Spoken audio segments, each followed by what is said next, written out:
नमस्कार. द एन्काउंटरच्या या भागामध्ये आपल्या सगळ्यांचं स्वागत आहे. आपण आज बोलतोय ते भारतात आणि महाराष्ट्रामध्ये घडलेल्या लैंगिक अत्याचाराच्या विविध घटना आणि त्यावरच्या उपाय योजनांविषयी. आपल्याकडे आज या विषयावर बोलण्यासाठी किरण मोघे आलेले आहेत. किरण मोघे या असंघटित क्षेत्रामधल्या महिला कामगार यांच्या संदर्भामध्ये काम करतात, संघटनांचं काम करतात. सीटूच्या त्या केंद्रीय समितीच्या सदस्याही आहेत आणि घरेलू कामगार संघटनेच्या पुण्याच्या त्या संस्थापक अध्यक्षाही आहेत. आपण आता त्यांच्याशी थेट बोलूयात. किरणताई नमस्कार. आपल्याला माहिती आहे की कोलकात्याची एक घटना घडली, त्यानंतर त्यापूर्वी महिला पहिलवानांची एक घटना घडली आणि त्यानंतर केरळमध्ये हेमा समितीचा एक रिपोर्ट पण आला. या सगळ्यामध्ये मला असं कॉमन असं दिसतं की या सगळ्या ज्या घटना आहेत त्या लैंगिक अत्याचाराच्या म्हणजे वर्कप्लेसच्या ठिकाणी घडलेल्या घटना असं म्हणता येईल. तुम्हाला काय वाटतं? मला वाटतं त्याच्यात आपण बदलापूरची पण घटना ही घेतली पाहिजे.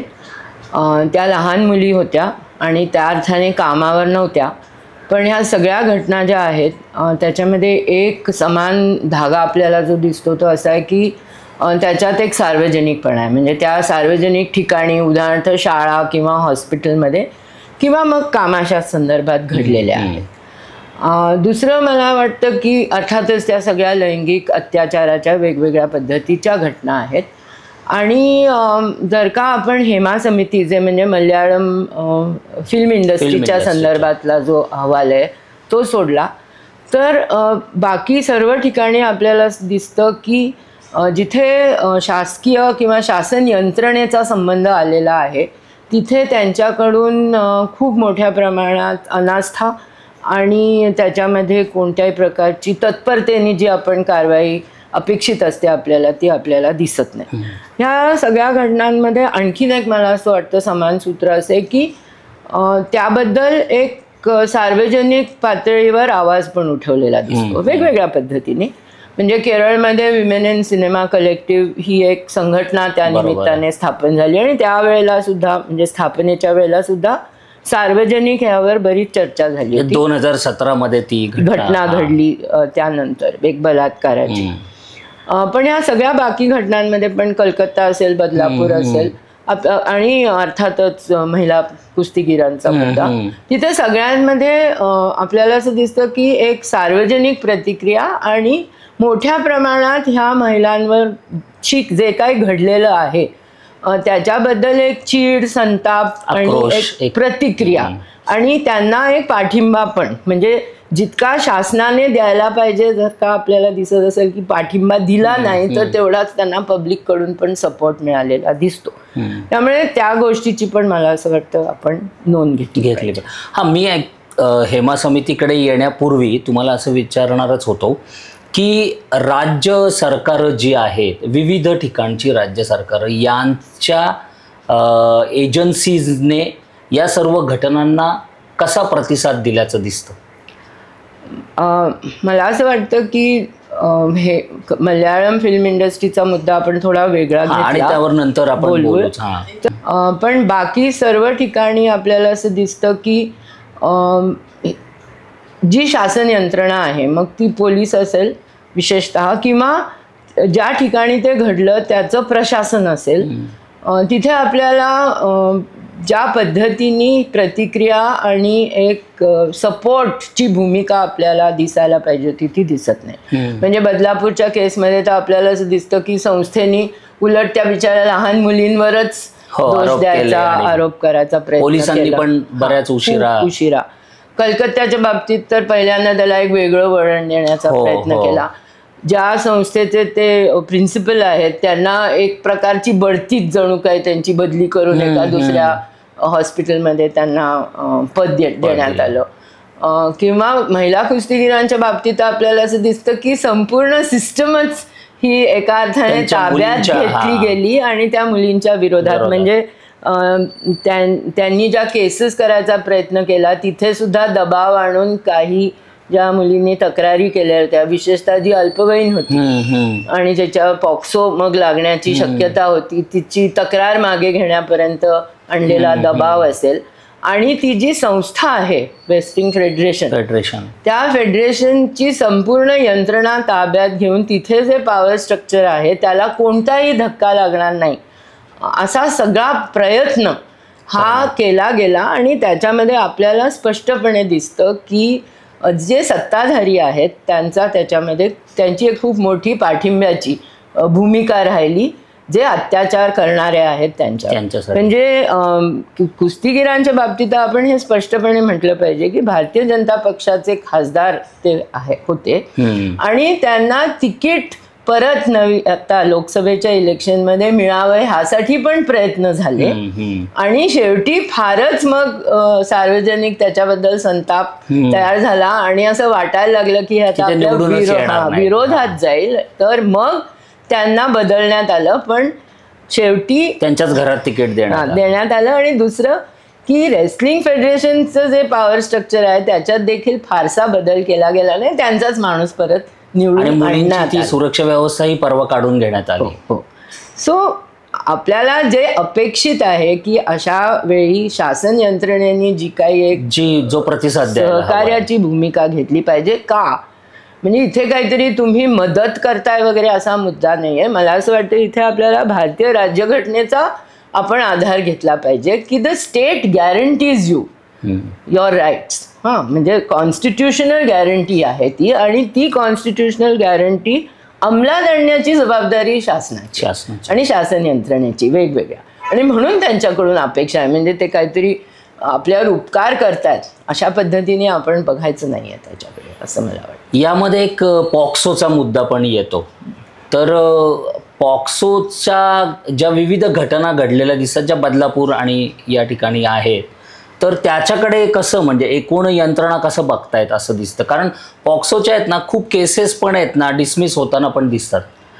काय आहे, पॉक्सोचा मुद्दा आहे ना हा खूप गुंतागुंतीचा आहे. ह्याच्यामध्ये पॉक्सो कायदा हा जो बदलण्यात आला आणि त्याच्यामध्ये जे 16 ते 18 वयोगटामध्ये जे काही मुलामुलींमध्ये आपण म्हणूया की स्वेच्छेचे देखील लैंगिक संबंध निर्माण होतात त्या वयामध्ये, त्यांच्याकडे ज्या एका मी असं म्हणेन मॉरलिस्टिक पोझिशनमधून बघून ते सुद्धा आज जे पॉक्सोच्या कार्यकक्षेत आलेले आहेत त्याच्यामुळे अनेक अडचणी पण निर्माण झालेल्या आहेत. आपण पॉक्सोकडे कसं बघितलं पाहिजे की एका कस्टोडियल पोझिशनमधून जेव्हा अत्याचार केला जातो, म्हणजे जसं बदलापूरमध्ये घडलेलं आहे, किंवा म्हणजे शिक्षक आणि विद्यार्थी अशा पद्धतीने, किंवा शाळेतल्या प्रशासनातले काही समजा असतील, किंवा इतर ठिकाणी सुद्धा अगदी कुटुंबांतर्गत देखील ज्यांच्याकडे पॉवर आहे असं. त्यामुळे मला वाटतं की हा जो कन्सेंट, सेक्शुअल कन्सेंटचा मुद्दा आहे तो खूप सेन्सिटिव्ह आहे. एक दुसरं मला असं वाटतं की आज जी प्रसारमाध्यमं आहेत, ज्या पद्धतीने आज आपल्याकडे सगळी माहिती येते, परंतु चांगलं सकस आपण ज्याला म्हणून लैंगिक शिक्षण हे अजूनही आपल्या शाळांमधून दिलं जातं आणि किंबहुना आपल्याकडे विरोध होताना दिसतो, म्हणजे जेव्हा असा प्रस्ताव येतो तेव्हा. आणि त्याच्यामुळे माहिती अभावी देखील बऱ्याच वेळा म्हणजे मुलांकडून पण चुका होतात, त्यांना समजत नाही. म्हणजे मी म्हटलं तसं की खूप गुंतागुंतीचे मुद्दे आहेत आणि त्यामुळे पॉक्सोचा वापर खूप सेन्सिटिव्हली चांगल्या पद्धतीने केला पाहिजे. पण जिथे आपल्याला स्पष्टपणे दिसतंय की म्हणजे वयामध्ये खूप अंतर आहे आणि त्या पॉवर स्ट्रक्चर काय ह्याचा वापर करून तो लैंगिक अत्याचार घडवून आणलेला आहे, तिथे मला असं वाटतं की तो खूप कडकपणे अंमलात आणण्याची पण गरज आहे. पण ह्याला ना एक खूप चांगली संवेदनशील अशी यंत्रणा पण आपल्याकडे आवश्यक आहे. आपल्याकडे होतं काय की महिलांच्या अत्याचारांच्या संदर्भात, लहान मुलांच्या अत्याचारांच्या संदर्भात खूप कडक कायदे करायचे असं एक भूमिका पवित्रा घेतला जातो सरकारकडून. समाजातून मागणी पण येते ना. पण कायदे होतात, पण कायद्याच्या अंमलबजावणीसाठी देखील तुम्हाला एक यंत्रणा आणि ती यंत्रणा चालवण्यासाठी तुम्हाला एक बजेटची पण गरज असते. आपल्याला दिसतं असं की कायदा होतो, पण कायद्याच्या अंमलबजावणीसाठी जी यंत्रणा आणि त्याला जे बजेट आवश्यक आहे ते आपल्याकडे नसतं. ते नसतंच बरेच वेळा. म्हणजे अगदी आपण कौटुंबिक हिंसाचार विरोधी कायदा घेतला तर कित्येक वर्ष महिला संघटना ओरडत आहेत की त्याच्यासाठी स्वतंत्र जे प्रोटेक्शन ऑफिसर्स पाहिजे त्यांची नेमणूक करा, पण तिथे सरकारला पैसे खर्च करायचे नसतात. किंवा काउन्सिलर्स, त्यांचं ट्रेनिंग, पीडित ज्या महिला आहेत, मुलं आहेत त्यांच्यासाठी मदत, त्यांना राहण्याची ठिकाणं, सुरक्षित ठिकाणं, त्यांचं काउन्सिलिंग, हे खूप मोठं काम मला असं वाटतं. पण त्यासाठी आपण म्हणूया की नाही, आणि त्याच्यासाठी एक विजन पण पाहिजे. ती विजन देखील आपल्याकडे नाही आहे. फारच काय म्हणायचं ब्युरोक्रॅटिक पद्धतीने हे सगळं केलं जातं. आता एक आपण अगोदर पण ज्या विषयाशी बोललो तो महत्त्वाचा मुद्दा आहे की हेमा समितीचा, केरळमधल्या समितीचा जो, आणि आत्ता परवा त्याचा अहवाल आला, केरळ सरकारने तो सार्वजनिक पण केला. तर तुम्ही तो अहवाल बघितलेला आहे, त्याच्याविषयी तुम्ही काही प्रसिद्धीपत्रक पण काढलेलं आहे. तर तुम्हाला काय त्याविषयी काय वाटतं? मला असं वाटतं की एका अर्थाने हा हेमा समितीचा रिपोर्ट जो आहे मी तो काळजीपूर्वक वाचला, म्हणून मी थोडं त्याबद्दल विस्तृत बोलीन. एक अर्थाने पथदर्शक असा अहवाल. म्हणजे आत्तापर्यंत आपण भारतातल्या आणि किंबहुना आंतरराष्ट्रीय सुद्धा हॉलिवूडमध्ये पण मी टूची सगळी जी चळवळ झाली ती त्या संदर्भात होती, हार्वी वाइनस्टाईन आणि की ह्या फिल्म इंडस्ट्रीमध्ये मोठ्या प्रमाणात लैंगिक शोषण होतं. हे आपण नेहमीच ऐकत आलेलो आहेत. एका अर्थाने गॉसिपच्या पातळीवर किंवा काही प्रसंग आपल्या समोर आलेले आहेत. भारतामध्ये सुद्धा आत्ता म्हणजे कास्टिंग काउचबद्दल अगदी मुंबई आणि बॉलिवूडबद्दल आपण खूप चर्चा ऐकलेली आहे. तुम्हाला आठवत असेल की काही वर्षांपूर्वी एका तेलुगू फिल्म इंडस्ट्रीमधल्या तरुण ॲक्टरनी सार्वजनिक ठिकाणी तिने स्ट्रिपिंग स्वतःला केलं होतं. म्हणजे सिग्नलवर अशा पद्धतीची एक घटना घडली होती. म्हणजे she was also in a way protesting की हे काय चाललंय. हे सगळीकडे घडतं हे सगळ्यांना माहिती असताना केरळमध्ये जेव्हा 2017 ही घटना घडली आणि तिथे हे सरकार LDFचं होतं, तर तेव्हा त्यांनी किमान त्याची दखल घेऊन ही हेमा समिती स्थापन केली आणि it became an expert committee, ज्याच्यामध्ये रिटायर्ड जस्टिस हेमा आणि एक उच्च दर्जाच्या सचिव आणि एक स्वतः फिल्म इंडस्ट्रीमधल्या ॲक्टर असा मिळून तो एक ती कमिटी होती.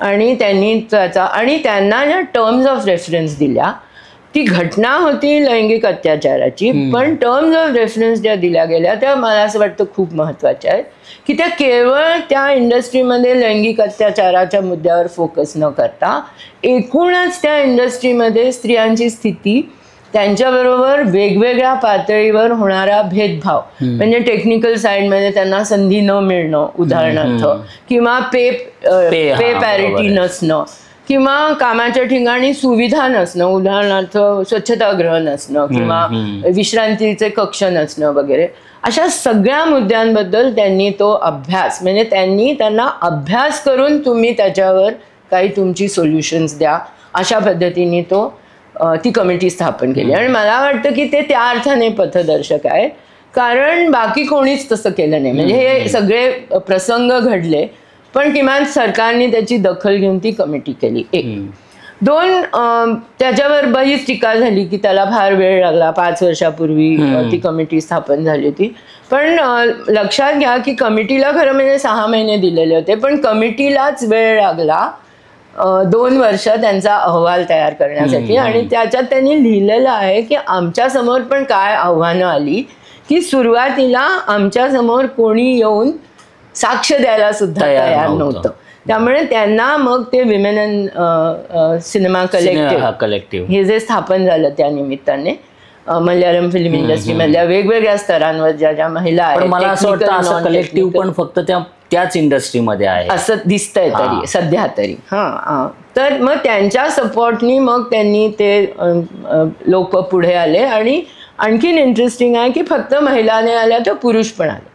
आणि पुरुषांनी पण साक्ष दिली आणि त्यांनी पण सांगितलं की फिल्म इंडस्ट्रीच्या अंतर्गत जे परत आपण बोलत होतो की जे एक पॉवर स्ट्रक्चर आहे, त्या पॉवर स्ट्रक्चरची इतकी ताकद आहे की त्यांच्या विरुद्ध काहीही थोडंसं बोललं तरी तुम्हाला काम मिळणार नाही, तुमच्याशी भेदभाव होईल, तुमचा अपमान होईल, तुम्हाला सार्वजनिक पद्धतीने ट्रोल केलं जाईल, अशा पद्धतीने ते वापर करून गप्प करण्याची जी एक संबंध संस्कृती म्हणजे कल्चर ऑफ सायलन्स आपण ज्याला म्हणून हे जे निर्माण झालेलं आहे, तर त्याच्या विरुद्ध त्यांनी त्या सगळ्या साक्षी गोळा केल्या. दरम्यान काही ज्युनियर आर्टिस्टनी त्यांना पेटिशन केलं, काही केसेस झाल्या आणि म्हणून तो डिले झाला. म्हणजे डिले इन द सेन्स की त्यांना वेळ लागला अहवाल द्यायला. आणि अहवाल त्यांनी सरकारकडे देताना ते म्हणजे हेमा कमिटी स्वतः असं म्हणाली की ह्यातल्या काही साक्षी ज्या आहेत ह्या सार्वजनिक करू नये, कारण त्या इतक्या म्हणजे भयंकर आहेत की ज्यांनी त्या दिलेल्या आहेत त्यांना पण त्याचा धोका त्रास होऊ शकतो. आणि मग राईट टू इन्फॉर्मेशन खाली वगैरे म्हणजे काही लिगल पण त्याच्यामध्ये अडचणी तयार झाल्या.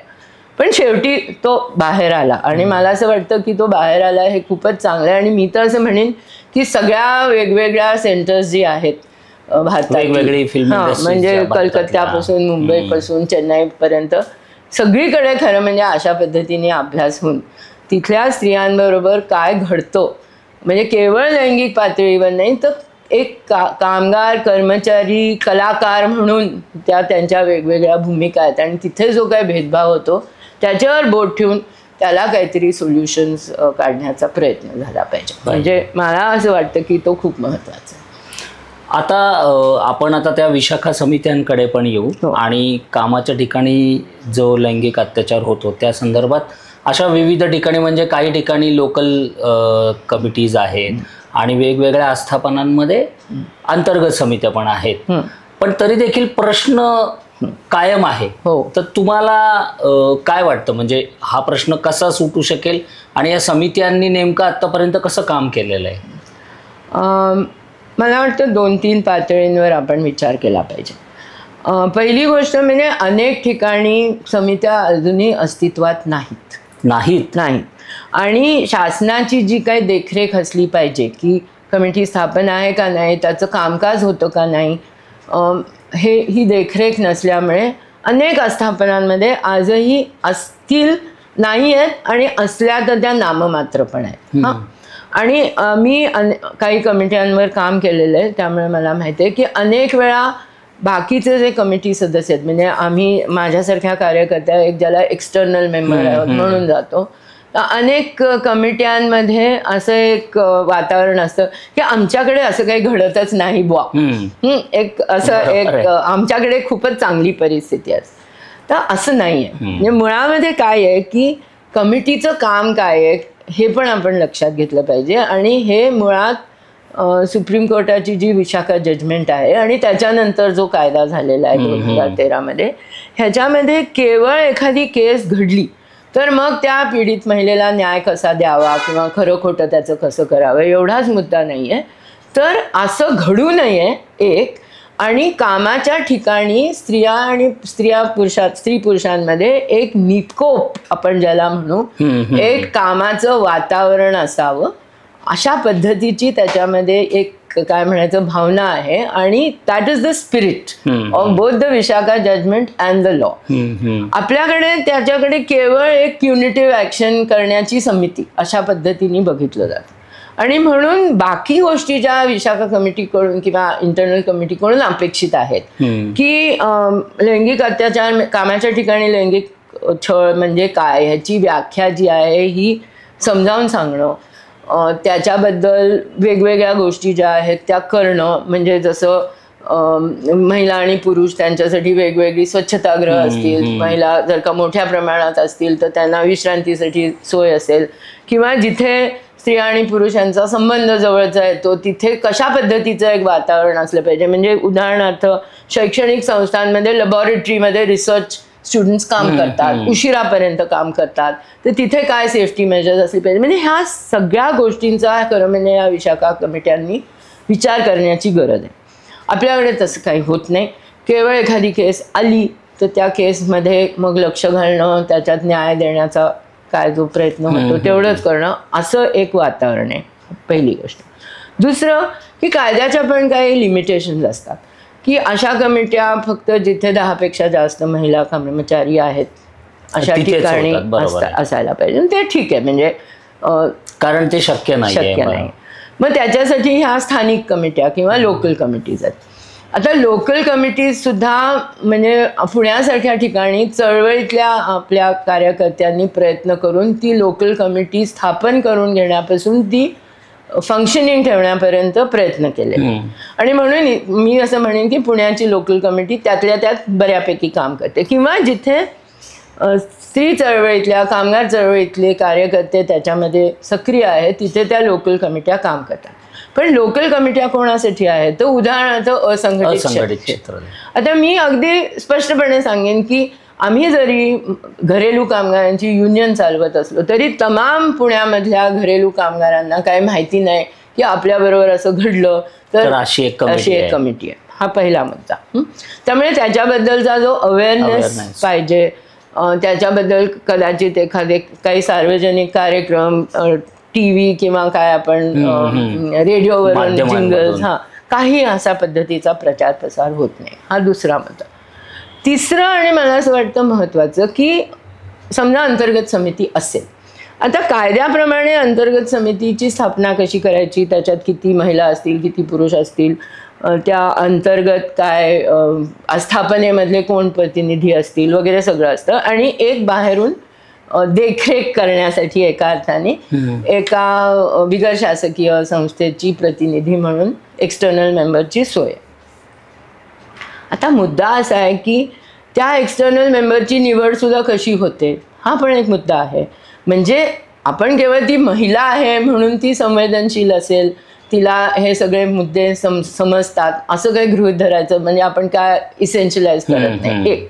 दुसरं की मॅनेजमेंटचा ॲटिट्यूड पण काय आहे, म्हणजे बऱ्याच वेळा समित्यांच्या अंतर्गत जे पॉवर रिलेशन्स आहेत आणि मग जी समजा तक्रारदार स्त्री असेल तर खूप वेळा आपल्याला असं दिसतं की अंतर्गत समित्यांचं कामकाज देखील ज्या पद्धतीने आपण म्हणूया की ऑब्जेक्टिव्ह पद्धतीने न्याय देण्याच्या भूमिकेतून व्हायला पाहिजे असं होत नाही. आस्थापनांना सुद्धा भीती असते की असं काही प्रकरण घडलंय आपल्याकडे बाहेर आलं तर कुठेतरी कायम एक प्रतिष्ठा त्यांच्या मनामध्ये असते. म्हणजे जसं बदलापूरमध्ये घडलं की शाळेची प्रतिष्ठा ही त्यांना महत्वाची वाटते, मल्याळम फिल्म इंडस्ट्रीची प्रतिष्ठा ही त्यांना महत्वाची वाटते. पण त्या स्त्रीची जी पीडित प्रतिष्ठा, त्या पीडित स्त्रीची प्रतिष्ठा आहे तिचा विचार कोणी करत नाही.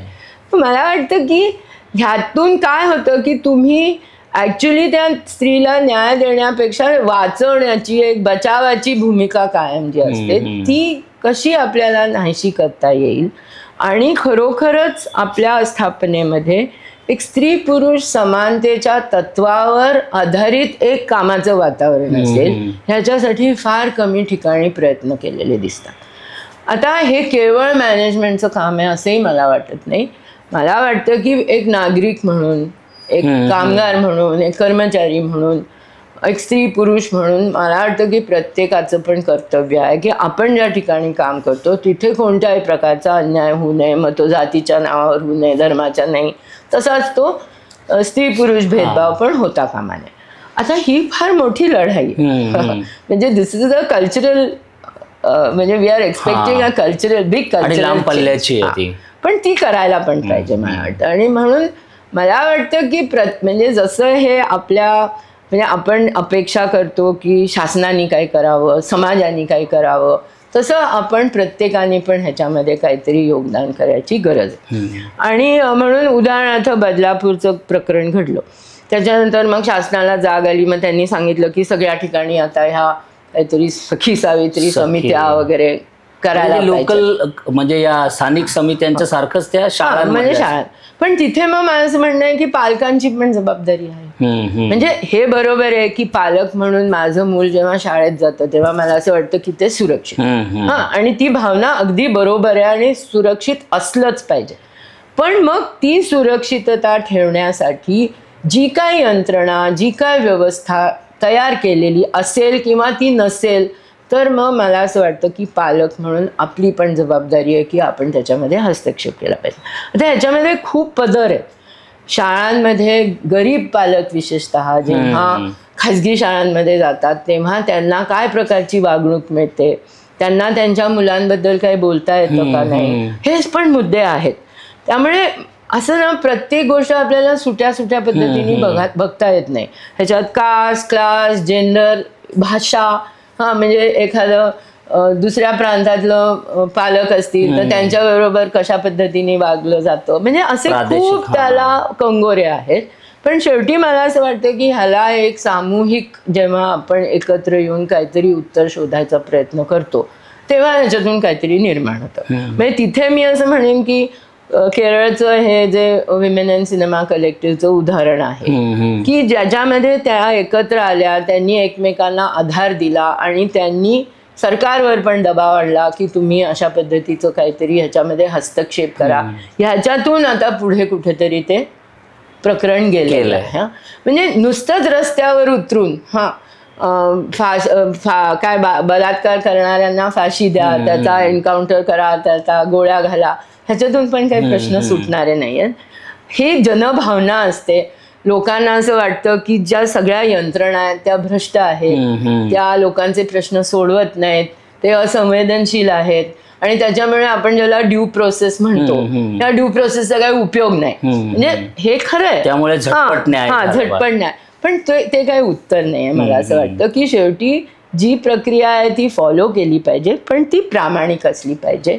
त्याच्यामध्ये काम करणारे जे लोक आहेत खरोखरच त्यांनी सुद्धा म्हणजे जो कायदा आहे, त्या ज्या पद्धती आहेत त्या सगळ्या प्रोसेसला फॉलो करून जर का आपण ते केलं तर न्याय मिळेल आणि मिळालेला पण आहे. म्हणजे असंही नाही की न्याय मिळालेला नाही आहे, आणि नाही मिळाला तर आपण त्याच्याबद्दल आंदोलन करू शकतो. अगदी बिल्किस बानोचं प्रकरण आहे आपल्यासमोर की तिला पण कितीतरी स्ट्रगल करून शेवटी न्याय मिळाला आणि मग तो न्याय जेव्हा विशेट करण्याचा प्रयत्न झाला सरकारकडूनच आणि त्या आरोपींना सोडलं तेव्हा परत एक आपण असं म्हणू की बिल्किसला पाठिंबा मिळाला आणि परत तिला एक न्याय मिळण्याची एक प्रोसेस सुरू झाली.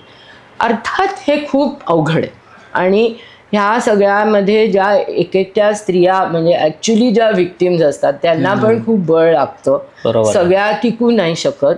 पण मला असं वाटतं की आपलं काम ते आहे की आपण पाठिंबा देणं, आपण तिथे असणं, संघटनांनी काम करणं, वकिलांनी काम करणं, हे सगळ्या समाजातून जेव्हा अशा पद्धतीचा एक आवाज येईल तेव्हा मला वाटतं बदल घडतो. बदल घडत नाही असं नाही आहे, पण बदल खूप अवघड असतो आणि बऱ्याच वेळा आपण 2 पावलं मागे पण येतो आणि बाकीचं पण वातावरण त्याला म्हणजे जबाबदार असतं. म्हणजे वातावरण समाजामध्ये जर का स्त्रीलाच दोषी ठरवणारं, आपली काहीतरी महान संस्कृती होती आणि त्या महान संस्कृतीमध्ये आता अधपतन झालेलं आहे. परवा पंतप्रधान म्हणाले स्त्रियांवर अत्याचार करणं हे पाप आहे. माझं म्हणणं असं आहे की ह्या पाप पुण्याच्या गोष्टी कुठे आहेत, ह्या सगळ्या स्ट्रक्चरल आहेत. स्त्रियांवर होते ती हिंसा, ही इथली जी व्यवस्था आहे, ती पितृसत्ताक व्यवस्था आहे, इथली जाती व्यवस्था आहे, इथली वर्ग व्यवस्था, त्या व्यवस्थेमधून पॉवर निर्माण होते आणि त्या पॉवरला काय म्हणायचं कायम ठेवण्यासाठी तुम्ही हिंसेचा वापर करता. तुम्हाला ते जाती व्यवस्थेमध्ये पण तसंच दिसतं, तुम्हाला वर्ग व्यवस्थेमध्ये पण तसंच दिसतं की जेव्हा तुम्ही वरच्या पदावर असता तेव्हा तुम्ही अगदी म्हणजे जमीनदार आपल्या मजुराला झोडपून काढतो, म्हणजे तिथे पण तुम्ही हिंसेचाच वापर करता. तसं तुम्ही पितृसत्ताक जात व्यवस्था जी आहे ही तुम्हाला कायम ठेवण्यासाठी तुम्ही स्त्रियांवर हिंसा करता. त्यामुळे इथे काय पाप पुण्याचा सवाल आला. पण तुम्ही सार्वजनिक पद्धतीने असं एक वातावरण जर का तयार करणार असाल तर त्याच्यामध्ये खरे जे प्रश्न आहेत त्याच्याकडे तुम्ही दुर्लक्ष करता. म्हणजे आज स्त्रियांचं जे पूर्ण अर्थव्यवस्थेमध्ये मार्जिनलायझेशन झालेलं आहे त्या संबंध नवीन नव उदारवादी धोरणामध्ये, की स्त्रियांच्या श्रमाला काही आज मूल्य राहिलेलं नाही किंवा त्याचं अवमूल्यन जे होत चाललेलं आहे, त्याच्यामधून स्त्रीची एक सामाजिक पत काय राहिलेली आज, हा पण मुद्दा आहे ना. म्हणजे तुम्ही स्त्रियांकडे कसं पाहता हा खरा त्यातला कळीचा मुद्दा आहे. आणि हा दृष्टिकोन आपण जोपर्यंत बदलत नाही तोपर्यंत हे आपण, म्हणजे माझं म्हणणं नाही आहे की आपण हे काय करू नये, उलट माझं म्हणणं आहे की हा प्रत्येक एफर्ट जो आपण करतो हा व्यवस्था बदलकडे गेला पाहिजे असं मला वाटतं. स्त्रियांची सुरक्षितता हा खरं तर संपूर्ण व्यवस्थेचाच प्रश्न आहे. त्यामुळे तो लगेच सुटणारा प्रश्न नाही, पण वेगवेगळ्या पातळ्यांवर त्याच्यावर काम करत राहिलं पाहिजे. अनेक संघटना काम करत आहेत आणि किरणताईंनी सांगितलं तसं ही एक लांब पल्ल्याची लढाई आहे आणि ती प्रत्येकाने लढली पाहिजे. त्यामुळे ह्या विषयांवर आपण आत्ताच, म्हणजे हा विषय खरं तर असा आहे की तो एका चर्चेमध्ये संपणारा किंवा सुटणारा नाही आहे. त्याविषयी आपल्याला प्रत्येक वेळेला वेगवेगळे त्याच्यातले पदर घेऊन बोलावं लागेल. तूर्तास धन्यवाद.